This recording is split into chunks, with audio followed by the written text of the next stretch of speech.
بسم اللہ الرحمن الرحیم۔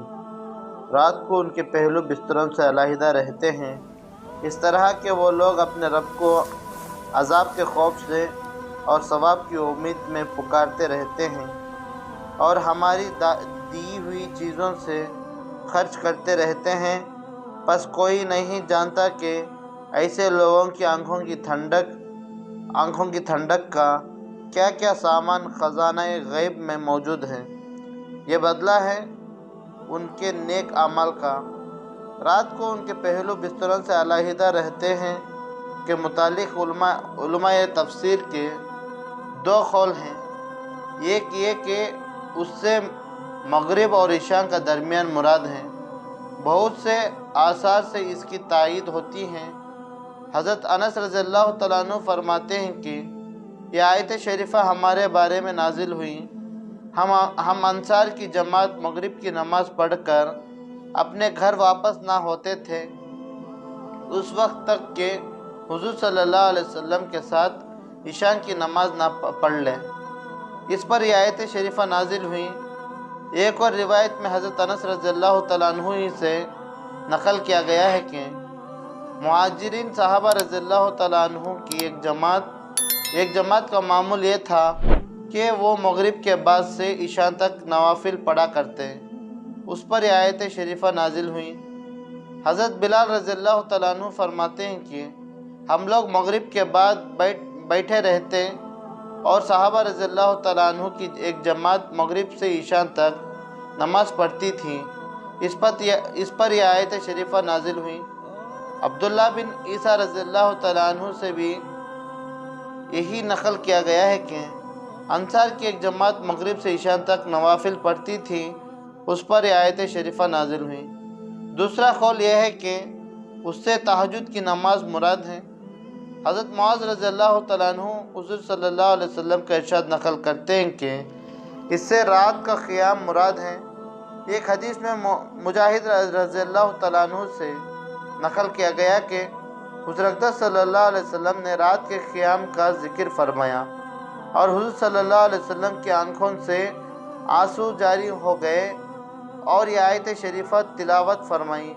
حضرت عبداللہ بن مسعود رضی اللہ تعالیٰ عنہ فرماتے ہیں تورات میں لکھا ہے جن لوگوں کے پہلو رات کو بستروں سے دور رہتے ہیں اس کے لیے حق تعالیٰ شانہ نے ایسی چیز تیار کر رکھی ہے جس کو نہ کسی آنکھ نے دیکھا، نہ کان نے سنا اور نہ کسی آدمی کے دل پر ان کا وسوسہ بھی پیدا ہوا۔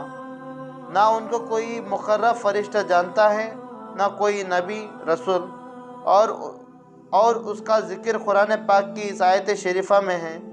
حضرت ابو ہریرہ رضی اللہ تعالیٰ عنہ بھی حضور اقدس صلی اللہ علیہ وسلم سے نقل کرتے ہیں کہ اللہ جل شانہ کا ارشاد ہے کہ میں نے اپنے نیک بندوں کے لیے وہ چیز تیار کر رکھی ہے جن کو نہ کسی آنکھ نے دیکھا، نہ کسی کان نے سنا، نہ کسی کے دل پر اس کا وسوسہ گزرا۔ روض الریاحین وغیرہ میں سینکڑوں واقعات ایسے لوگوں کے مذکور ہیں جو ساری رات مولا کی یاد میں رو رو کر گزار دیتے تھے۔ حضرت امام ابو حنیفہ رحمۃ اللہ علیہ کا 40 سال تک عشاء کے وضو سے صبح کی نماز پڑھنا ایسی معروف چیز ہے جس سے انکار کی گنجائش نہیں، اور ماہ مبارک میں 2 قرآن شریف روزانہ ایک رات کا ختم کرنا بھی معروف ہے۔ حضرت عثمان رضی اللہ تعالیٰ عنہ کا ساری رات جاگنا اور ایک رکعت میں پورا قرآن شریف پڑھ لینا بھی مشہور واقعہ ہے۔ حضرت عمر رضی اللہ تعالیٰ عنہ بسا اوقات عشاء کی نماز پڑھ کر گھر میں تشریف لے جاتے اور گھر جا کر نماز شروع کر دیتے اور نماز پڑھتے پڑھتے صبح کر دیتے۔ حضرت تمیم داری رضی اللہ تعالیٰ عنہ مشہور صحابی ہیں۔ ایک رات میں تمام قرآن شریف پڑھنا اور بھی ایک ہی آیت کو صبح تک بار بار پڑھتے رہنا ان کا معمول تھا۔